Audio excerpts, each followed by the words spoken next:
The moon casts an eerie glow over the quiet town of Point Pleasant, West Virginia. A chilling tale unfurls, a tale that has haunted the community for decades, and the heart of the night whispers echo through the mist-laden streets, recounting spine-tingling encounters with a winged enigma known as the Mothman, his silhouette etched in the collective nightmares of those who have glimpsed it. His glowing red eyes is the embodiment of fear itself. Brace yourself as we dive into the darkness, prying into the depths of the Mothman legend, uncovering the mysteries that lurk beneath its surface, and perhaps even uncovering the truth that was never meant to be revealed. Take a deep breath, for the chilling tale of Mothman beckons, and once you have crossed its path, your world may never seem the same again. November 12, 1966. The Mothman sightings begin in Point Pleasant, West Virginia. 5 men digging a grave at the cemetery claim to see a large flying creature with glowing red eyes. 3 days later, November 15, 1966, 2 young couples, Roger and Linda Scarberry and Stephen Mary Mallet, report encountering a large winged creature near the abandoned TNT area of Point Pleasant.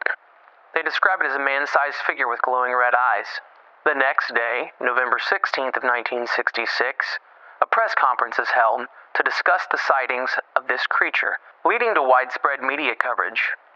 Eventually, a Dayton-based newspaper terms the phrase Mothman. Later on in the month, November 25th of 1966, the Mothman is spotted by a group of volunteer firefighters near a coal mine in Clendenin, West Virginia, approximately 90 miles from Point Pleasant. They claim that the creature had flown overhead with glowing red eyes. This would all come to a head December 15th, 1966, a fateful day that the people of Point Pleasant will never forget. The Silver Bridge connecting Point Pleasant to Gallipolis, Ohio, collapsed during rush hour traffic. Just the day before, Mothman had been seen above the trusses of the bridge. This all resulting in the tragic death of 46 people. Some speculate a connection between the collapsing of the Silver Bridge and the Mothman. Mothman sightings continued throughout the years, but with reduced frequency compared to the last several months. Some witnesses claim seeing the creature as a harbinger of impending disaster. What's going on, guys? Before we get into it, if you're not already, please like and subscribe. And if you're listening to us on any of the podcasting platforms, please leave a review. If you can already tell by the title and the intro, we're going into the Mothman legend on this episode. This is one that I have been looking forward to doing for almost a year. The complicated thing with it is that there is a lot that goes into the Mothman legend, and it's one that you can go down all kinds of curves and all these different roads when you're looking into it. So it's kind of a hard one to stay on topic with. So we will not cover every single thing connected with the Mothman incident or the Mothman prophecies in this episode, but we will try to do our best to hit all the highlights. One topic I kind of want to hit on before we go any further is the topic of the curse of Chief Cornstalk. So Chief Cornstalk was a part of the Shawnee tribe. He had been in the area of Point Pleasant for a while. He was there at the Battle of Point Pleasant in 1774. Eventually in 1777, him and his son went to Fort Randolph to strike a peace arrangement between the Shawnee and a local landowner. However, once he arrived, him and his son were both betrayed, and then eventually Chief Cornstalk was killed in an incident called the Fort Randolph Massacre. So before 1966, there were other weird sightings around Point Pleasant, West Virginia. Almost 50 years before the first incident on November 12th of 1966, a large winged bird was seen flying over Point Pleasant with red eyes once again. A lot of people have speculated that it's the Thunderbird from Native American culture.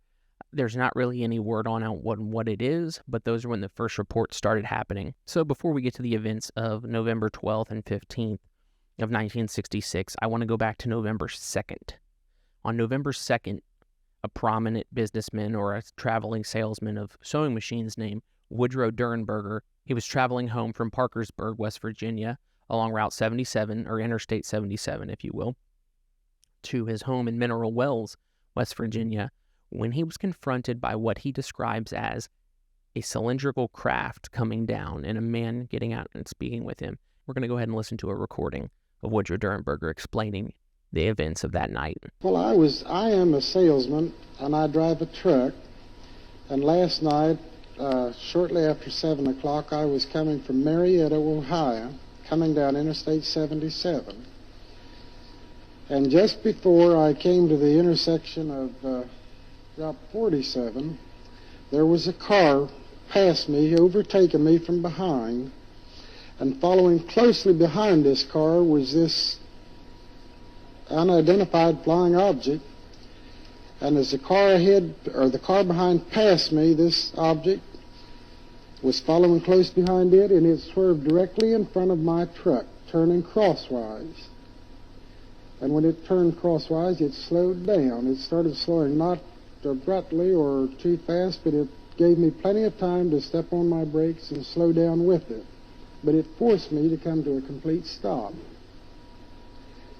As soon as I had stopped, there was a door opened in the side of this vehicle, and this man stepped out and came directly to me, or came to the truck. He walked to the right-hand side of the truck, and he told me to roll down the window. He asked me to roll down the window on my right-hand side of my truck. And I had done what he asked. And this man stood there, and he first asked me what I was called. And I knew he meant my name, and I told him my name. And he asked me, he said, why are you frightened? He said, don't be frightened, we wish you no harm. He said, we mean you no harm, we wish you only happiness.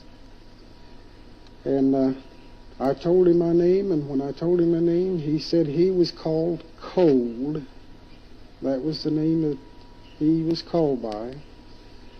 And he asked me what the city of Parkersburg, he pointed to the lights. He didn't point, but he gave the impression that he was pointing, and he asked me what that was called. And I told him it was Parkersburg. It was a city, a town.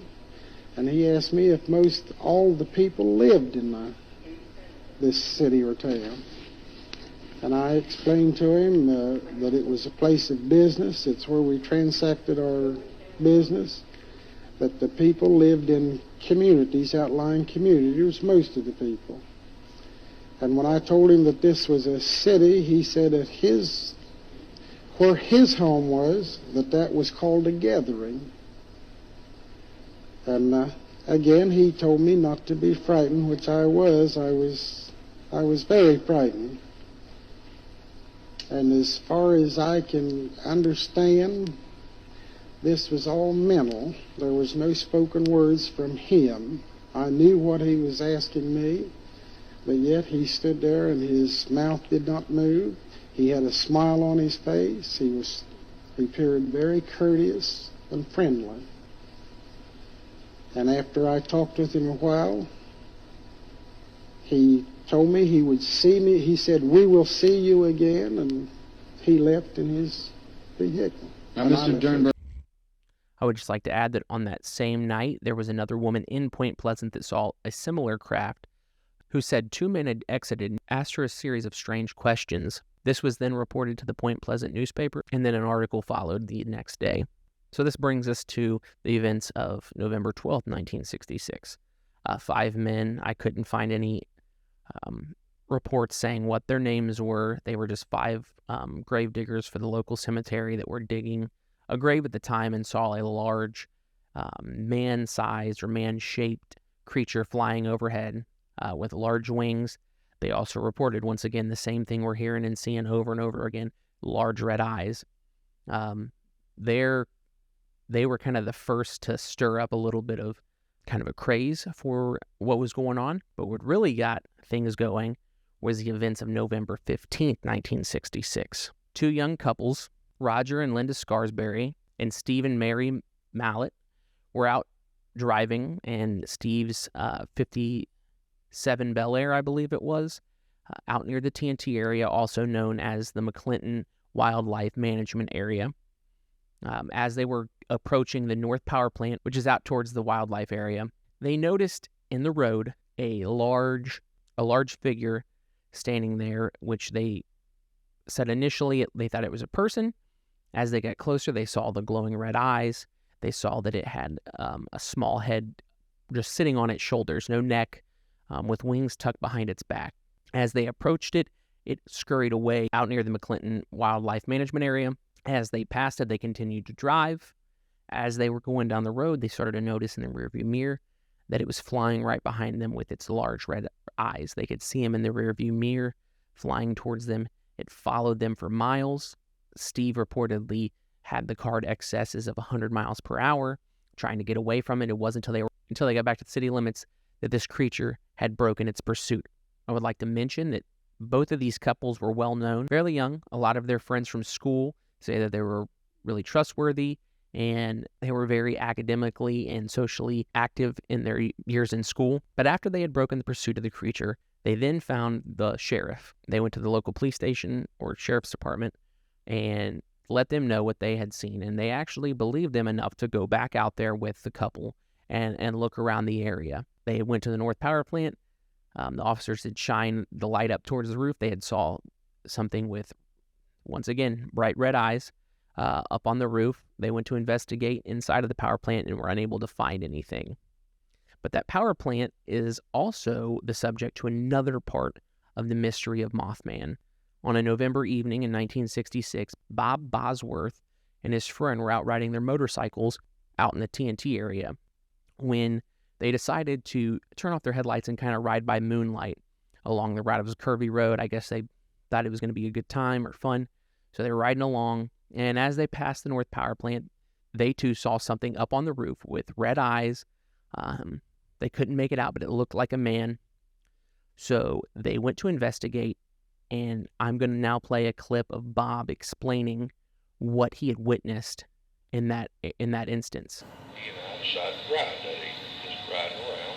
There was a very bright moon, and we were just riding around. And I said, "Want to go up through TNT area?" And I said, "Yeah, we want to."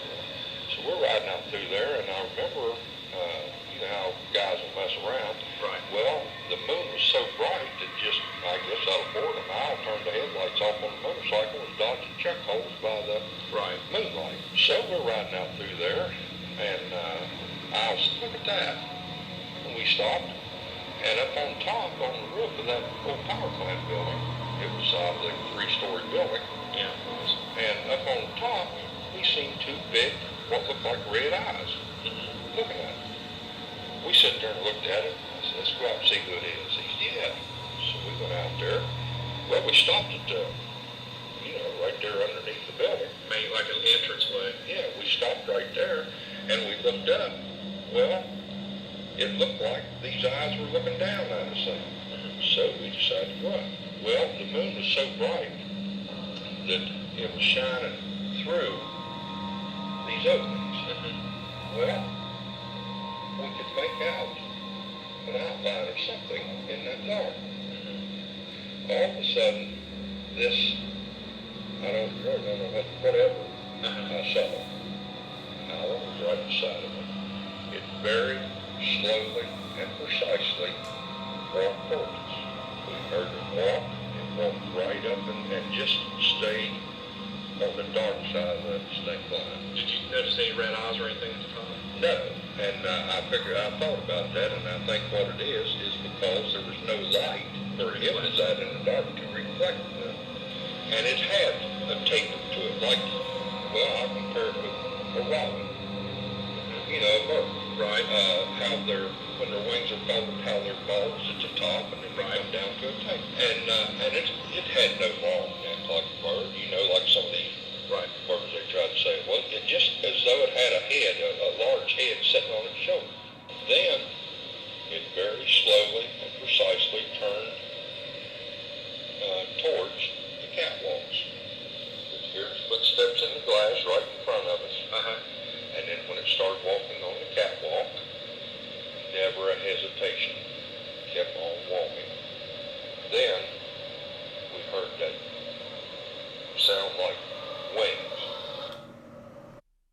Following the events of the Mallets and the Scarberries, on November 16, 1966, a press conference was held in Point Pleasant to discuss the events of the Mothman at this time was just called the Point Pleasant Monster. This press conference, widespread media coverage of the event. A Dayton-based newspaper came out. They published an article calling it the Mothman, and the name stuck.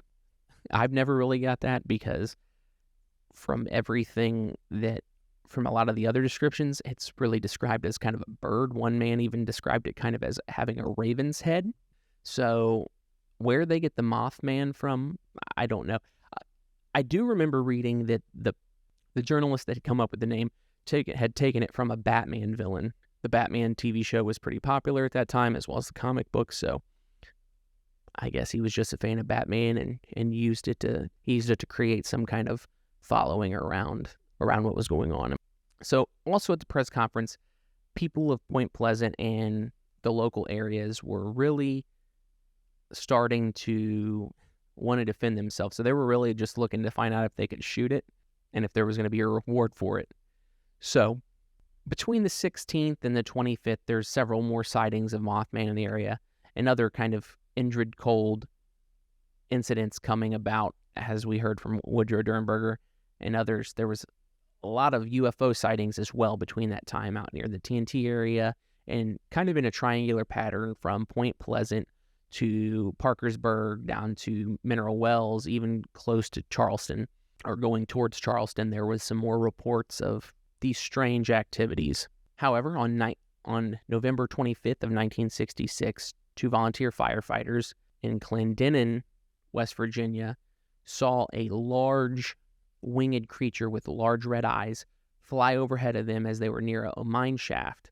Clendenin is almost approximately 90 miles from Point Pleasant, so like I said, there's like this triangular area of weird activity it's almost like like the Bermuda Triangle, but the West Virginia Triangle. For the rest of 1966, in Point Pleasant region, in some areas even going into Ohio, there are reports of Mothman, UFOs, strange lights, you name it. But everything kind of came to a head for Point Pleasant on December 15th of 1966.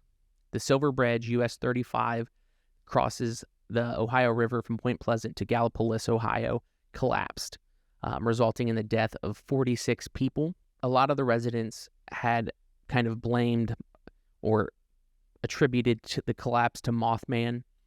There are some accounts of FBI-style agents, men in coats, showing up days before that, asking weird questions. There were some sightings of Mothman on the bridge, climbing near the top or near the center of the structure.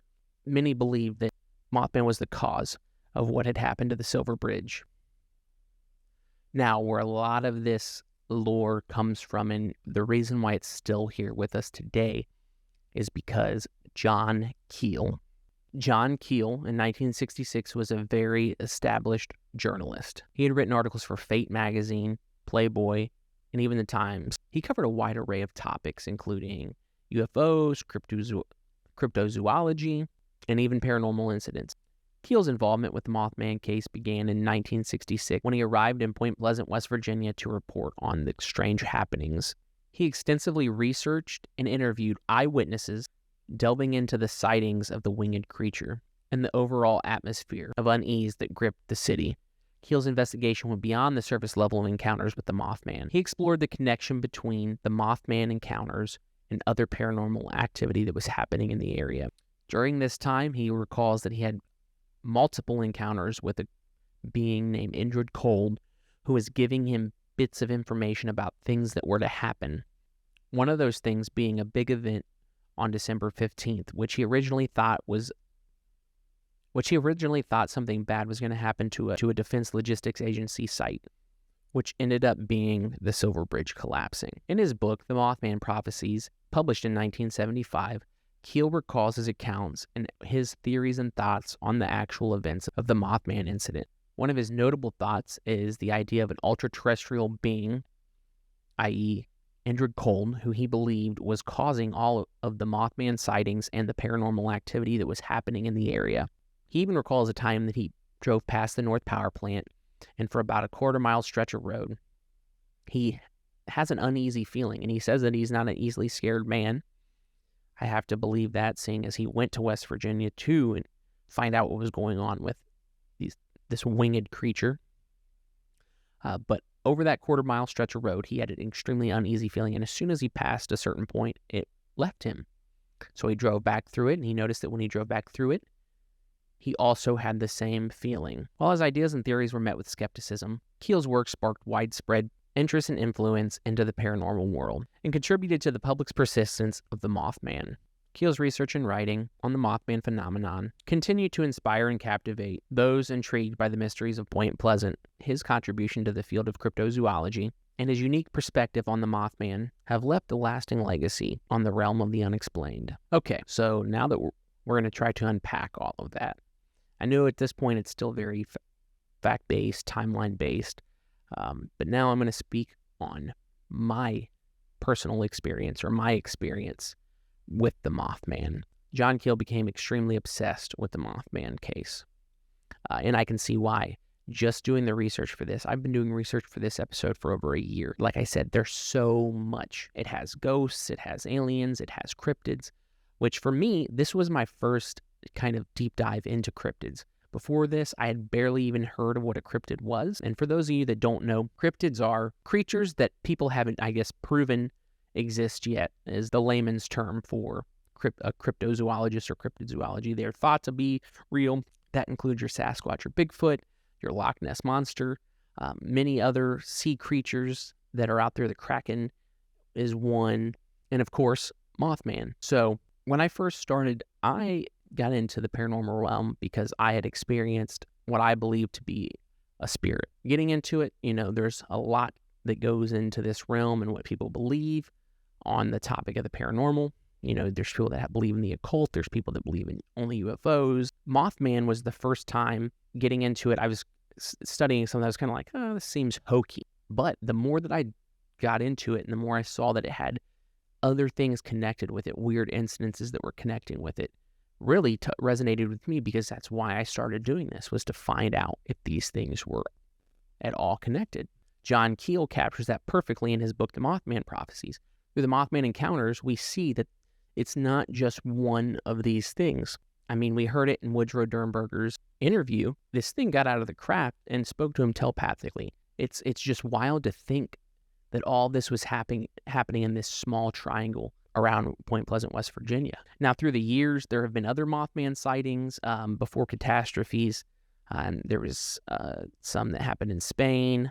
I believe there was one in Chicago. So people kind of now believe that the Mothman is a sign or an omen. So he's trying to warn something. That's what really came out of the Point Pleasant incident too, is people really started to think that the Mothman showing up there was to warn them of something going on. Believe it or not, when you get into this and you think about aliens, and you're trying to explain to somebody that doesn't believe in aliens or UFOs or extraterrestrials, you can sound crazy. But on the same token, if you believe in ghosts but you don't believe in UFOs, you can get into a whole debate about what gives you belief in that thing. So getting into cryptids was new territory. But as I got into it, it's something that I realized that you can't really pick and choose what you believe when it comes to this.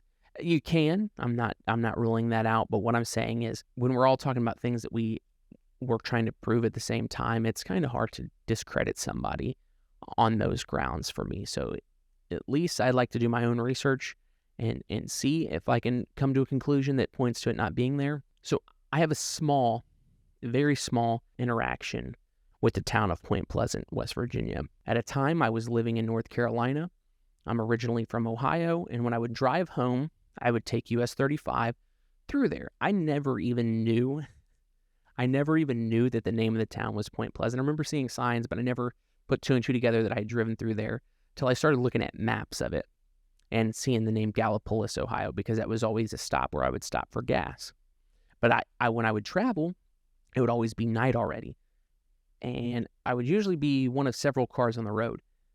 And it was an extremely, extremely weird and uneasy feeling driving through there at night. I didn't see the glowing red eyes, but there were things at times where I swear, I always chalked it up to I had been driving for too long, or it was night, and I would see things there. I would see things that I didn't really think were there. Weird shapes, things moving across the road. And it was one of those things that I always was really on ease driving through there. And when I would return back, it would always be during the day. And I would never have any of this weird stuff happen to me when I was driving back through the day. The Mothman journey is one that will suck you in as soon as you start to do your own research on it. And like I said, it has everything you could want. And the stories are countless for the time. In this episode, I just tried to hit on key ones that kind of map together a cohesive understanding of how you got there, and then tied in Keel's. And John Keel interacted with many of these people that had these incidents, and he was there actually when the Silver Bridge collapsed. So it wasn't like he came, reported, left. He came, he would leave, he would come back. He developed relationships with these people in Point Pleasant. But this is just the beginning of our journey into the cryptid world. Who knows which one we'll do next? If you have a cryptid that you are fascinated with or love, drop it in the comments or send an email in to herewithUspodcast22@gmail.com, and I would love to do an episode on it. That's it for this episode. I'm Cliff Shanholzer, and thank you for being here with us.